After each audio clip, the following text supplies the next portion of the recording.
Vamos a empezar la última sesión de nuestro seminario. Vamos a dar comienzo a esta sesión, como digo, con la primera intervención de la mañana a cargo de la profesora Isabel Enciso de la Universidad Rey Juan Carlos, que nos va a hablar de Nuevo Rey, Nuevos Horizontes, literatura austracista y borbónica en la Nápoles de la Encrucijada 1700-1702, pidiéndole a Isabel, como estamos intentando seguir en todo el seminario, además en esta última sesión especialmente, pues la autodisciplina de tardar 30 minutos. Así que tienes la palabra, Isabel. Ahí está, los dos. Los dos. Bueno, muchas gracias, Adolfo, y muchas gracias, Luis Ribot, por haberme invitado a este magnífico curso de verano que ha reunido a grandes historiadores y a grandes amigos y personas. Bueno, como ya hemos dicho en el título, voy a centrarme en las noticias, cómo se recibe la noticia de la muerte de Carlos II en Nápoles. Me voy a centrar en la literatura austracista y borbónica, en la conjura de Maquia, 1701, y en el viaje de Felipe V, 1702. 1. Nápoles en 1700, la muerte del rey y la noticia en los reinos. El 1 de noviembre de 1700 moría en Madrid Carlos II, después de meses de inquietud por el futuro de la monarquía. Las actitudes de los partidos austriaco y francés en la península solo se perfilaron con nitidez al final del reinado, como ha explicado Luis Ribot, y el monarca dejaba escrito en su testamento finalmente su decisión a favor de Felipe de Anjou. ¿Cómo se recibió esta noticia en los reinos? En Nápoles, afirma Mariluz González Mezquita, la salud del rey y la sucesión concitaron la atención de todos. Desde septiembre, los Seggi habían pedido al virrey, duque de Medinaceli, estar prevenidos ante un eventual empeoramiento del monarca. Pero desde Madrid se respondía que, cito, el rey lo tenía todo dispuesto y que no hubiera novedad. Por otra parte, el virrey, como explica Giannone, para alegrar y divertir al pueblo con ocasión de las mejorías de Carlos II, faceva celebrare feste magnifiche. Asimismo, en Palacio reunía a los más famosos literatos que, per la recuperata salute del re, recitavano nobilissimi componimenti in varie lingue, così in prosa come in verso, que eran publicadas. Por tanto, estas preocupaciones dejaron huella en la literatura. La noticia de la muerte del rey llegó a Nápoles el 20 de noviembre y se hizo oficial el óbito y el acceso al trono de Felipe V un día después. Giannone reconocía que la decisión se tomó porque ninguna otra potencia podía mantener unida a la monarquía y las armas francesas evitarían el ultraje y la partición. El virrey Medinaceli, que se mostró inclinado a la opción francesa como otros interesados per la integrità dei domini de la corona, tomó medidas para evitar cualquier altercado, dio continuidad a los ministros y convocó al colateral para comunicarle la noticia de la sucesión. El virrey también eligió a Restaino Cantelmo, duque de Popoli, de linaje profrancés, para ir a Madrid a felicitar a Felipe V. Pocos días después, el 27 de noviembre, se supo que Luis XIV había aceptado el testamento y el virrey ordenó que todos los castillos, como ha dicho Martín Marcos, todos los castillos de la ciudad hicieran salvas conmemorativas y estuvo seguido de la celebración con repique de campanas. Además, hizo publicar las cláusulas del testamento para informar a la población. Como afirma David Martín Marcos, Naples had a new king, and there was nothing better than spreading the good news. La proclamación de Felipe V se produjo en Nápoles el 6 de enero de 1701 con una cabalgata en la que salieron por las calles el virrey y las autoridades y para este efecto se lanzaron unas monedas acuñadas con la efigie del nuevo monarca. Según Giannone, los napolitanos, senza commozione o scompiglio alguno, es decir, sin desorden alguno, fu da noi riconosciuto quel principe che la Spagna ci aveva dato. Sin embargo, explica Galasso, la tranquillità dal passaggio dal precedente al nuovo sovrano non fu tuttavia piena neppure a Napoli. No hubo incidentes, pero esto no significa que no hubiera debate político en la ciudad desde tiempo atrás ante la disminución de poder o de fuerzas de la monarquía en el concierto europeo y las dificultades de la sucesión, como estudió Spagnoletti. Para Galasso, no obstante, la población no parecía muy preocupada, pero sí reconoce que había conciencia de estar entrando en una fase più agitata. La literatura napolitana reflejó el debate de la sucesión e incluso hubo escritos sediciosos ya que circulaban por Nápoles a finales de la centuria. De hecho, en 1688, refiere Galasso, habían aparecido textos que incitaban a la rebelión a la nobleza napolitana con el objetivo de fundar una monarquía autónoma en el Mezzogiorno. Il Regno di Napoli, il più florido, de autor anónimo, era para Galasso un documento, cito, de la publicistica antiespañola, que fue creando la imagen de un Stato piuttosto inconsistente e sempre quasi alla vigilia de la possibilità. Por otro lado, juristas o intelectuales como Francesco de Andrea dieron su opinión con ocasión de la Guerra Europea. De hecho, publicaba un texto cerca de la paz de Ryswick en 1697, el discorso político in torno alla futura successione della monarchia di Spagna, en el que afirmaba que la solución francesa sería, cito, «svantaggiosa per gli italiani, súditi di España». El jurista opinaba que los estados italianos iban a ser considerados por Francia como meros satélites de España e iban a disminuir su importancia en el ámbito internacional. Sin embargo, la solución austríaca parecía más acertada, porque Viena pondría al mismo nivel a los italianos y a los españoles, sobre todo porque ya estaban al servicio del emperador nobles como Carafa, Piccolomini, y finalmente el jurista creía que un monarca francés en España o con un monarca francés en España, se mantendría la dependencia respecto a Madrid. Por tanto, su pensamiento se alineaba con el lealismo habsbúrgico, dinástico, que ya estaba arraigado en el reino desde Carlos V. La voz de los embajadores también se escuchó. En el caso del enviado especial de la corte saboyana a Nápoles, Giovanni Battista Operti, este opinaba, a diferencia de Francesco de Andrea, che i napolitani aborriscono tanto il governo tedesco che non potrebbero assoggettarseli che spinti dalla forza o dalla necessità, porque para los rey Nicolás era, cito, meno gravoso il comando españolo que dei tedeschi. En este clima de encrucijada, Felipe V entró en Madrid el 22 de enero de 1701. Las voces discordantes en la corona de Aragón y en Europa no tardarían en aparecer. Austria encontraría aliados en las potencias marítimas para hacer prevalecer su reivindicación dinástica y también concitó apoyos en Italia. En Nápoles, como decía Galasso, la tranquilidad no fue completa a pesar del apoyo que hemos visto, ¿no?, de la nobleza y las autoridades en la proclamación de Felipe V. También hemos visto unos textos anteriores y en ese momento también se habían podido ver por las calles carteles y panfletos que clamaban por la preeminencia de las asambleas populares y su derecho a no pagar impuestos. O en algunos círculos se había pedido a juristas que evaluaran la validez del testamento de Carlos II e incluso se habían arrestado a 4 abogados. Es el momento en el que el virrey Medinaceli pide a Viscardi la elaboración de un texto en el que se argumentó jurídicamente sobre los derechos de Felipe V. Esta era la Epístola pro Augusto Hispaniarum Monarchia Filippo V.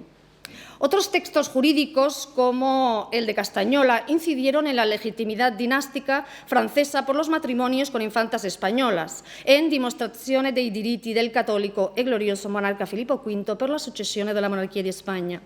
Y otro documento de características similares fue el discorso de la ragione della Sacra Maestà di Filippo V a la successione della monarchia de Amato D'Annio, en el que se incluía también un razonamiento en torno a la investidura del reino.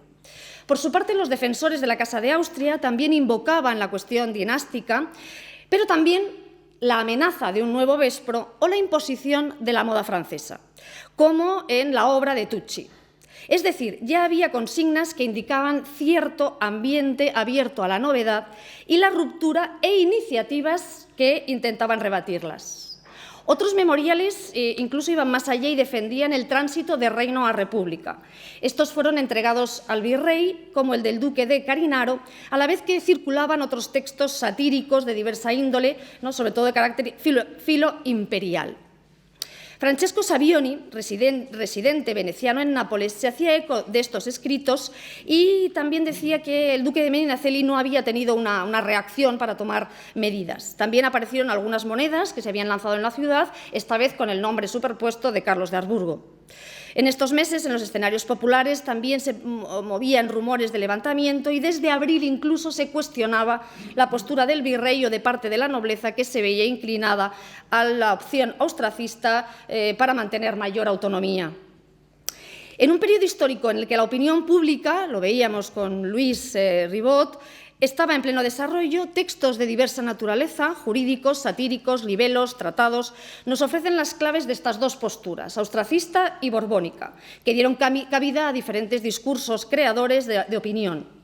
En general, la opción francesa era aceptable para aquellos que, de acuerdo con el testamento de Carlos II, creían que el apoyo de Francia mantendría una monarquía fuerte. Incluso la postura del virrey Medinaceli, explica David Marcos, debe entenderse no tanto as proof of his affinity for the French, como from the angle that he was staying true to his commitment to preserving the unity of the monarchy that he served. Por otro lado, la opción imperial en Nápoles estaba ligada a la tradición dinástica, que era garantía de continuidad en el equilibrio de fuerzas políticas y sociales de las últimas décadas y en las tradiciones. Como afirma González Mezquita, incluso en Nápoles prevalecía una opinión, ¿no?, en los círculos más reputados a favor de este pensamiento austracista. Pero ¿cómo podemos definirlo? Bueno, es difícil reconstruir las demandas y la prosopografía de este pensamiento porque se ha simplificado en muchas ocasiones, cito por la historiografía, pero se han resaltado tres puntos de vista. La defensa de los privilegios tradicionales, el afán por mantener el equilibrio entre los grupos sociales que decíamos y, finalmente, también estarían cuestiones de índole personal. También Galasso explicó las características del denominado partido patricio, que para Mariana Noto es partido aristocrático, y lo define, ¿no?, como temor a un mayor control de la nobleza por parte de una monarquía como la francesa y otros rasgos como un moralismo tradicionalista poco congruente y una exaltación doctrinaria y literaria de unas ideas políticas que son calificadas por el autor como indefinidas. Los principales protagonistas se concentraron inicialmente en torno al príncipe de Riccia, que se refugió en un convento después de haber asesinado o de intentar, ¿no?, para evitar la cárcel por un delito que había cometido, pero todo ello despertó sentimientos antipatrióticos entre muchos nobles, entre ellos Tiberio Carafa, su tío Malizia o Francesco Spinelli. En ello se conjugaban viejas actitudes libertarias, aspectos más tradicionales o nuevas expectativas juveniles. Y este partido era más una agregación de personas que un grupo compacto con perfiles ideológicos bien definidos. En ellos se involucraron tanto la nobleza de seggio como la nobleza feudal. Y los objetivos eran transferir el poder a los seggi, que era el elemento legítimo, y poder elegir ellos un rey por ellos mismos, aunque bueno, tampoco descartaban la ayuda de fuera. Para Galasso hubo más espontaneidad y autonomía en la posterior conjura que una mera intriga de Viena en Nápoles, como afirman algunas fuentes o el mismo Giambattista Vico. Se podría hablar de una especie de república aristocrática en la que la nobleza apelaba a las leyes del reino, las tradiciones y virtudes nobiliarias para liderar el cambio político y subrayar su liderazgo. Sus intereses no se ponían en conexión con los intereses del reino. En el verano de 1701 estalló la guerra. En Italia se esperaba la toma de posición del Papa Clemente XI de cara a la investidura del reino, pero no se mantuvo su independencia, tensando las relaciones con España. Y bueno, pero ¿qué ocurría, aparte de esta cuestión romana, con la actitud del virrey Medinaceli y en Nápoles? Desde el punto de vista de los sectores eclesiásticos, se dudaba sobre su fidelidad, ¿no?, de varios grupos del clero napolitano a Felipe V, aunque el virrey mantuvo buena relación con el arzobispo Cantelmo. A finales de junio llegó la noticia de la renovación del cargo del virrey, que tomó medidas para garantizar el abastecimiento de la ciudad y la defensa del reino. Estamos en 1701, junio, verano. Sin embargo, el residente veneciano Savioni se hacía eco de las facciones filoimperiales en la ciudad y decía que parte de la aristocracia se había retirado a sus estados en previsión de tumultos. Por las noticias de Savioni no se descartaba una insurrección. 2. 1701, la conjura de Macchia. Las distintas opiniones sobre la decisión de Carlos II se entrelazaron con los acontecimientos de la conjura de Maquia la noche del 22 al 23 de septiembre. Las memorias de Tiberio Carafa, también los estudios de Gian Battista Vico resultaban fundamentales, como otros del siglo XIX, el texto de Granito, o otros más recientes como los de Pinton. Gaetano Gamba Corta, príncipe de Maquia, dio nombre a esta conjura, aunque no se trataba, por supuesto, de una acción individual, sino más bien de una, cito, vamos, Galasso lo dice, conjura de varones napolitanos. Entre ellos, lo que es increíble es que también eran, vamos, tenían el toisón y eran personas relevantes. Entre ellos, Cesare Dávalos, marqués del Vasto, y Gaetano Francesco Caetani, príncipe de Caserta, que ya mostraron su defensa a la opción imperial. Entre sus razones, además de la devoción de la Casa de Austria, se encontraban también otras de índole personal contra el virrey Medinaceli. Tiberio Carafa también explica en sus memorias que la confianza del partito patricio accresceva all'osservare quasi universalmente così negli animi dei napolitani come degli spagnoli stessi che erano in Napoli quel naturale affetto verso la Casa d'Austria e quella avversione verso i francesi.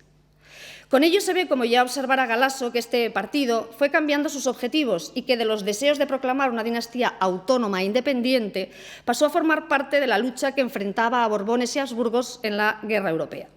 Tiberio Carafa admitía que los primeros planes fracasaron y que se diseñó una nueva empresa ante los excesos de Medinaceli, que dejaba a un lado la solución dinástica independiente. Este partido, de todas formas, sí que atrajo a otras fuerzas populares, especialmente los mercaderes de la seda y otros grupos, también a varios clérigos, en torno también al confesor de Tiberio Carafa. Desde Roma, los agentes imperiales, como ha estudiado Rocío Martínez, buscaron adhesiones en Nápoles, rendendosi conto, dice Savioni, che mezzo efficacissimo per guadagnare la nobiltà napoletana a Casa d'Austria era il promettere un re autonomo nella persona del archiduca Carlo. El duque de Uceda, que era por aquel entonces embajador español en Roma, arrestó al padre Francisco Díaz por promover estas ideas y los filoaustriacos establecieron contactos directos con Viena a través de Giuseppe Capecce, que era el hermano de uno de los conjurados. Pero ¿cuáles eran las reivindicaciones de estos conjurados? ¿Qué le presentan al emperador?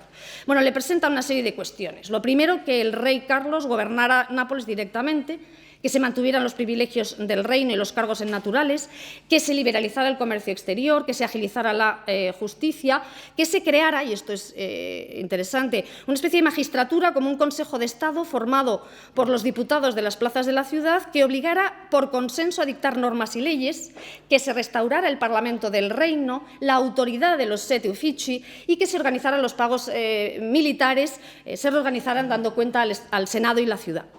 Este proyecto, por lo tanto, define o está definido dentro de este partido patricio que parece expresar los intereses económicos, sociales y políticos de la aristocracia. Con ello se pretendía recortar el poder regio incardinado en Nápoles durante 2 siglos y disminuir el poder del ceto civile. Este pasaje a partido habsbúrgico, de patricio habsbúrgico, implicaba un reconocimiento de autonomía y tradiciones regnícolas presente en la élite, pero necesitaban y pedían ayuda, ¿no? Y necesitaban la asistencia de Viena y tenían también entre manos asesinar al virrey.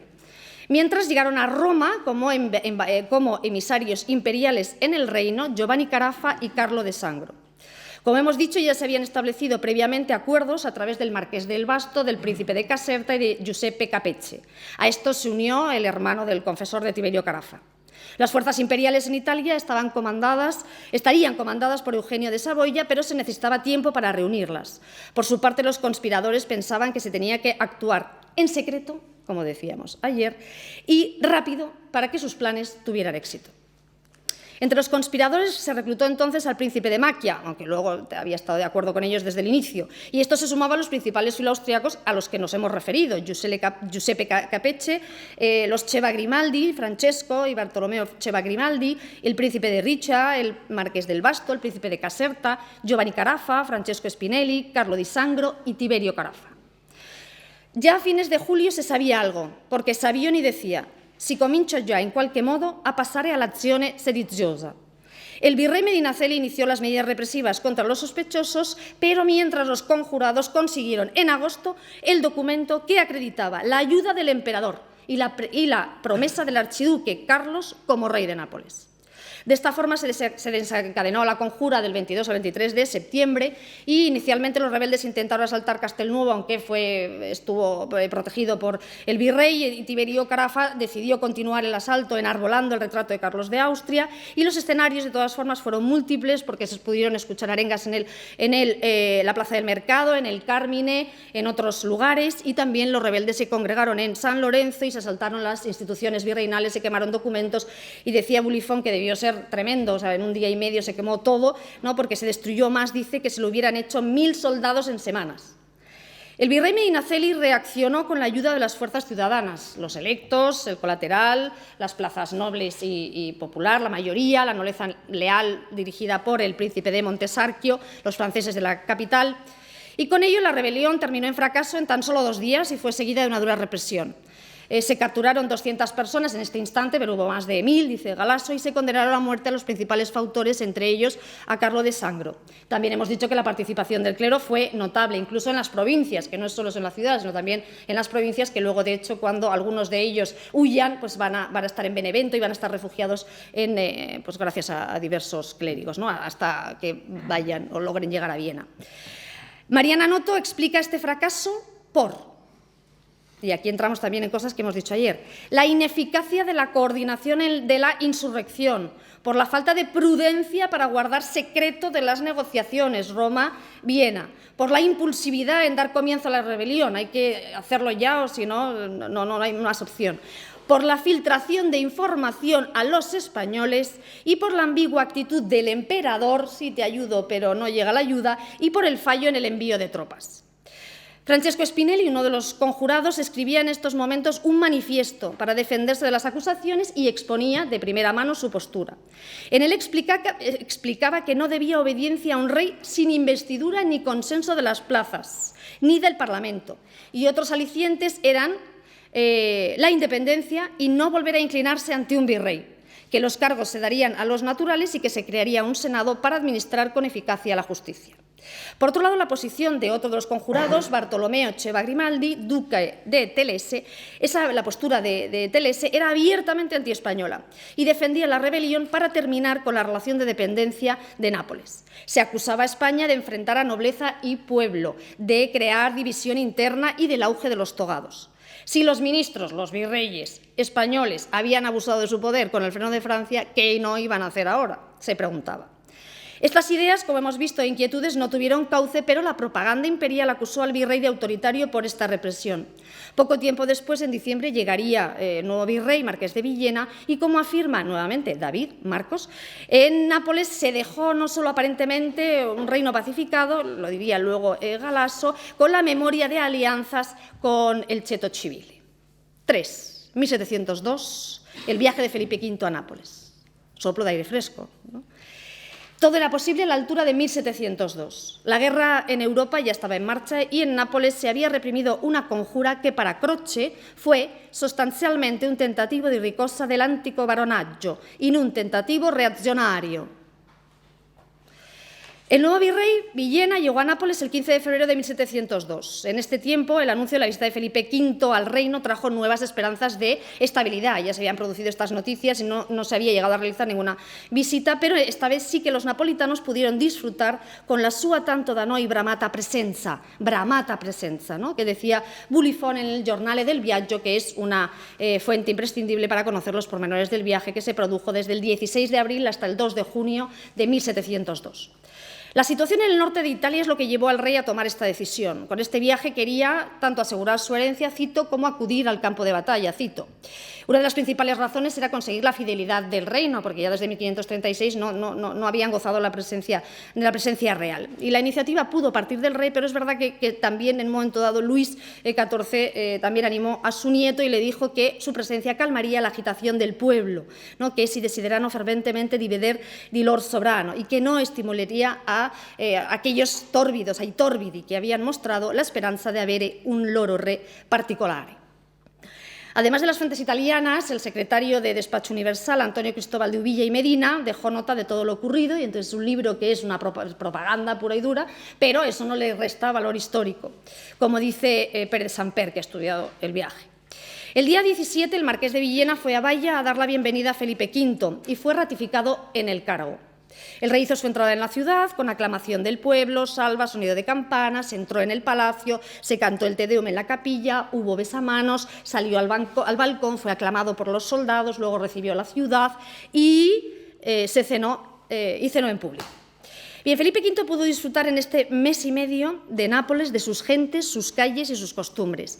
Fue a los lugares emblemáticos, paseó por el Carmine, por la Plaza del Mercado, por Chiaia, visitó la Nunziata, San Lorenzo, la Chosdosa y San Martino, organizó serenatas en palacio, donó dinero a la universidad, también atendió a los jesuitas, a los teatinos. Sobre todo consiguió o proclamó a San Gennaro protector y di tutta la monarquía de España, importantísimo para ellos, y luego hizo otras medidas políticas como elegir al electo del pueblo o recibir a los capitanes de los barrios de la ciudad, o también hizo nuevos nombramientos en las instituciones, trató de resolver el problema de la investidura o promovió un nuevo corpus legal e indultó a los conocidos rebeldes de Mesina, conocidos de Luis.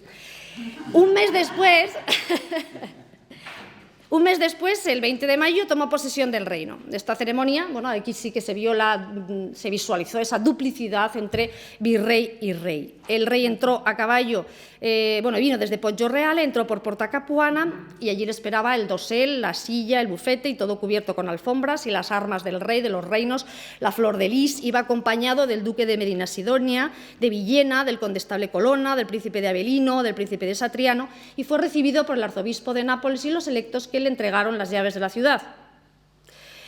Luego llegaron por las calles adornadas con colgaduras hasta la catedral, donde en la puerta principal estaba la pintura de San Gennaro con sus reliquias. Y ya entró en el espacio sacro y juró los privilegios en presencia de los electos y poniendo sus manos sobre el libro de los capítulos del reino que sostenía el electo del pueblo. De regreso fueron por las calles de Nápoles, Villa Toledo y regresaron al Palacio Real. Después del viaje, como dice Galasso, Felipe V dejaba el reino aparentemente pacificato. Para Mariana Noto, el monarca logró, con ello, reforzar el poder del virrey y contener al partido pro-Habsburgo, al menos por ahora. También es verdad que el viaje a Italia duró más tiempo, ¿no? Que se encargó, estuvo en los campos de batalla, también condecoró al príncipe de Vendôme, condecoró al príncipe de Montesarchio y ya finalmente cogió las galeras de Génova para irse a España el 16 de noviembre e hizo su entrada ya comenzado en 1703 con la compañía de la reina y con indecibles aclamaciones y la admiración de todos a nuestro rey vencedor, como se podía leer en la Gaceta. A pesar de guiar los ejércitos y de la importancia de su visita a Nápoles, que fomentó la propaganda literaria y ceremonial, poco tiempo después el reino de Nápoles caería en manos austriacas. Pero, como afirma Galasso, su legitimidad estaba consolidada porque solo la duchessa di un esercito extranjero portó nel 1707 a la caduta de la dinastía. De hecho, en 1705 se inauguraba una estatua de Felipe V, obra de Bácaro, en la ciudad, y de hecho la política del virrey Villena era una política del interés general que había contribuido a dar estabilidad al reino. Pero era una época de cambios, con nuevos desafíos para el reino, una época que preconizaba, sia confusamente, la età della ragione. Para Pérez Samper, el recuerdo de este viaje debió influir en la irreductible decisión para Felipe V de recuperar Italia después de Utrecht.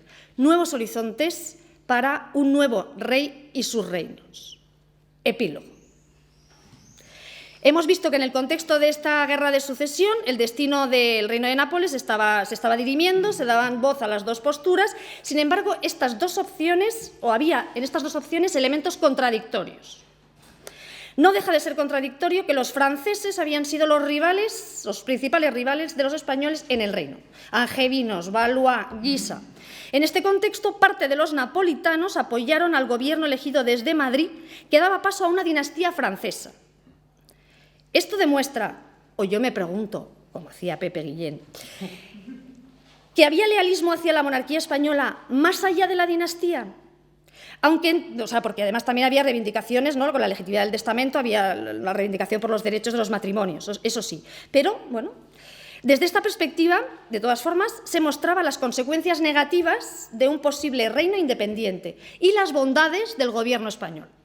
Por otra parte, resulta contradictorio que los filoaustriacos, que habían asentado su fortaleza en los designios de los reyes españoles de la Casa de Habsburgo, antepusieran la dinastía a la decisión de Carlos II sobre el futuro de la monarquía. Una parte de los que habían sido leales ahora no lo eran. En parte buscaban mantener sus prerrogativas del reino de ellos frente a una monarquía más autoritaria como la francesa, pero también romper abiertamente con la monarquía de España. De todas formas, hay que matizar que dentro de las casas napolitanas hubo diferentes bandos en las diferentes ramas para evitar la caída en desgracia de todos los Carafa, de todos los Ábalos o de todos los Sangro. Entonces, ahí, ¿no? Finalmente, no deja de ser contradictorio que los filoaustriacos, que buscaban un rey autónomo o la independencia en esta circunstancia, esta se consiguiera en 1734 con un hijo del rey francés, aunque de madre italiana, Carlos VIII de Nápoles y III de España. También hay otra cuestión importante que subyace en toda esta problemática, y es que se dibuja ahora una posible independencia del reino que se plantea con la conjura de Maquia, pero que solo se había manifestado de forma breve en la revuelta, que no rebelión, de Masaniello. Esto se mezcló y potenció con la cuestión del antiespañolismo, cito Musi, que ahora se dibujó más nítidamente entre sus filas. Esta era la Nápoles contradictoria, la Nápoles de la encrucijada.